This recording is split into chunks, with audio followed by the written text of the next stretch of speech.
Gusto ko lang i-share sa inyo yung galit ko. Nakakainis lang kasi kahit gaano ka kaaga umalis para pumasok sa trabaho, napaka-unpredictable ng traffic, malilate at malilate ka pa din. Tapos sasabihin pa ng boss mo, expected na yung traffic, kaya ang gawin mo, pumasok ka ng maaga. Yung tipong Lunes papasok mo, Friday palang aalis ka na.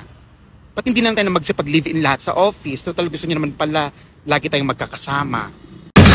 Aga ko na nga pumasok, halos hindi na ako kilala ng pamilya ko. Nung nakaraang gabi, pag uwi ko, hinampas ako ng nanay ko ng bote sa ulo.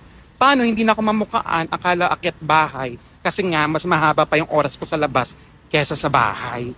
Yung iba namang boss, ayaw maniwala na totoong traffic. Anong gusto nyo? Mag-live kami mula pag-alis ng bahay hanggang makarating sa opisina? Pati nyo na lang ginawang pelikula yung buhay namin.